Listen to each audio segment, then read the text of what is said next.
একদা এক প্রত্যন্ত গ্রামে, যেখানে প্রকৃতির স্নিগ্ধতা আর সরলতা মিলেমিশে একাকার, সেখানে আব্দুল্লাহ নামে এক অতি দরিদ্র মানুষ তার পরিবার নিয়ে বাস করতেন। তার কুঁড়ে ঘরটি ছিল নদীর ধারে, মাটির দেয়াল আর খড়ের ছাউনি দিয়ে তৈরি।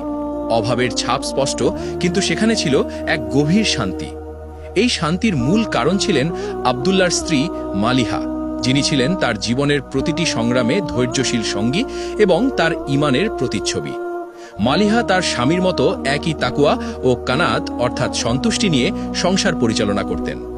আব্দুল্লাহ ও মালিহার কোল আলো করে এসেছিল 3 সন্তান। তাদের বড় ছেলে আব্দুর রহমান, যার বয়স 14, যার স্বভাবে ছিল পিতার মতো এক শান্ত, ভালো এবং তাকুয়াবান ছাপ। মেজ ছেলে সাজ্জাদ, যে ছিল আরও এক ধাপ এগিয়ে। ফরহেজগারিতা ও তাকওয়ার দিক থেকে সে ছিল পরিবারের সেরা। আর ছোট মেয়ে ফারিহা, যার সরল ও খুবই ভালো স্বভাব বাড়ির পরিবেশকে আরও স্নিগ্ধ করে রাখত। এই 5 জনের ছোট সংসারটি ছিল যেন দারিদ্র্যের মাঝে এক টুকরো জান্নাত, যেখানে আল্লাহর ভয় ও ভালোবাসা ছিল প্রধান সম্পদ। আব্দুল্লাহর জীবনের একমাত্র অবলম্বন ছিল একটি গাভী, যার নাম তিনি সযত্নে রেখেছিলেন বারাকা, যার অর্থ বরকত। বারাকা ছিল কেবল একটি পশু নয়, আব্দুল্লাহর পরিবারের জন্য আল্লাহর পক্ষ থেকে এক বরকত।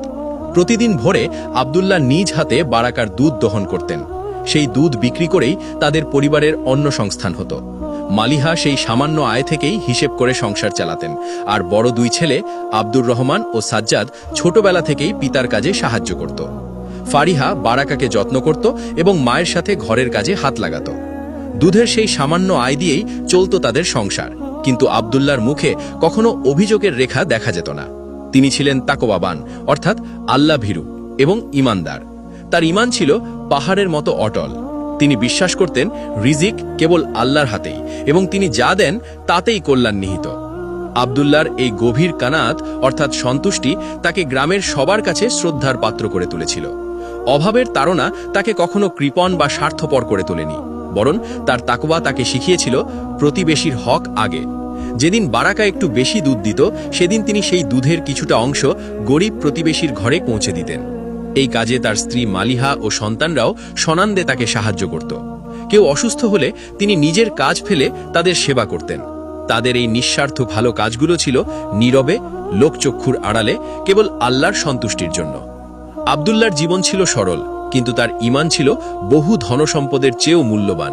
তিনি জানতেন দুনিয়ার এই জীবন ক্ষণস্থায়ী, আর তার আসল পুঁজি হল তার সৎকর্ম।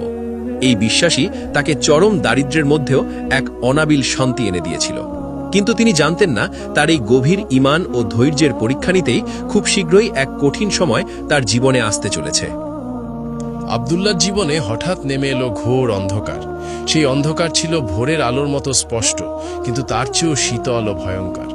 প্রতিদিনের মতো সেদিনও সূর্য ওঠার আগেই আব্দুল্লাহ গোয়াল ঘরে প্রবেশ করেছিলেন বারাকাকে দহন করতে। কিন্তু গোয়াল ঘরের চিরচেনা শান্ত স্নিগ্ধ পরিবেশের বদলে এক অস্বাভাবিক নীরবতা তাকে স্বাগত জানালো। বারাকা, তাদের লক্ষ্মী গাভী, মাটিতে শুয়েছিল একপাশে।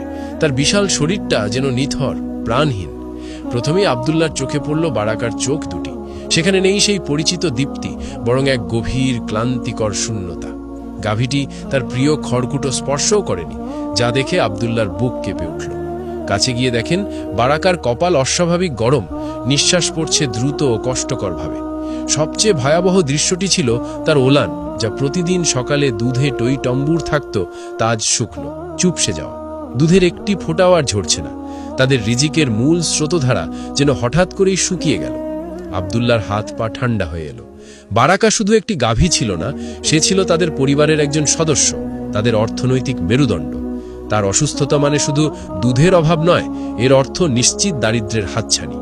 প্রথমেই তিনি গ্রামের প্রবীণদের পরামর্শ নিলেন। তারা বললেন, হয়তো ঠান্ডা লেগেছে, কিছু গরম সেক দাও, লতাপাতার রস খাওয়াও। আব্দুল্লাহ রাত দিন এক করে সেই সব টোটকা প্রয়োগ করলেন, কিন্তু বারাকার অবস্থার কোনো উন্নতি